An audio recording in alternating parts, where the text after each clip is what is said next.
T. Clark here, and let's create two characters. So right now I have a character and it's in bounds using the mouse controls. So you can only use the mouse controls or not the mouse controls, I'm using the keyboard controls. So here are the keyboard controls. I can only use either the mouse or the keyboard. Don't do both, otherwise stuff gets weird. But to add a new character, basically I want to change this one right here. So character, I'm going to rename it to character 1. That way I know which character is which. Don't run it yet because I just changed the variable name. So I don't want to have character down here cause errors. So I'm just going to set up my character 2 right now. I'm going to change color. I don't know what color to give it. Let's give it more red. So say 200. Let's make it more purplish. 200. Okay, so that's my new character. I'll start it off to the side a little bit. Let's make it positive. Let's say 30. Let's make this one negative 30 to start off with. I'll have them the same characters, the same size, I mean. So width and height are the same. Width and height are the same.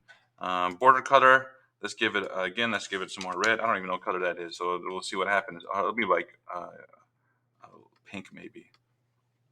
Okay, so I have a new character. It's a little bit different. It's in a different spot. It's to the right. I move the other one to the left. Initial positions. So to make them move differently, I have to basically, one is WASD and the other one will be the arrow keys. So I basically just do the same thing I did there.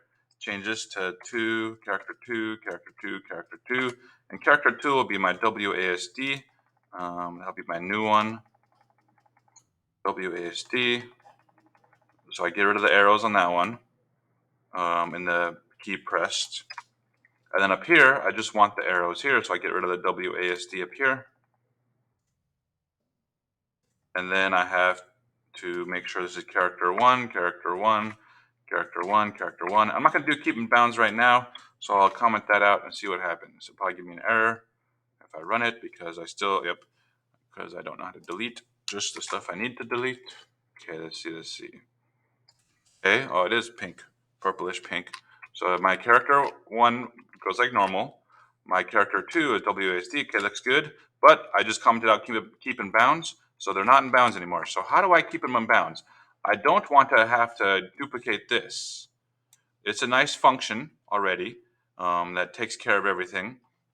So what I'm going to do instead is I'm going to add a parameter here, C. And I'm going to change character to just C. So instead of saying character 1, character 1, character 1, character 2, character 2, character 2, and having twice as many lines of code, and you kind of had to do that down here because there are different key presses. But up here, to keep in bounds, it's the same code. I'm basically keeping this box in bounds or that box in bounds. And even if there are different sizes, like maybe one is rectangular that way, one is rectangular this way, this code will work for both if I give it the call correctly. So now I have keep in bounds, but what I want to keep in bounds? I want to keep in bounds character 1 up here. I want to keep in bounds character 2 down here. So I have this C in the parentheses, this parameter in parentheses.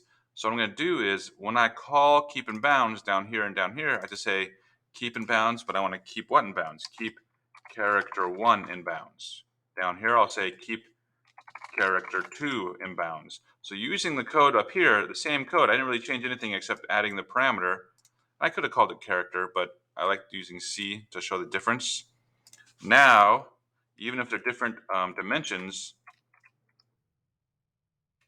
bounds and bounds, and this one is also in bounds. So that's the power of functions using parameters.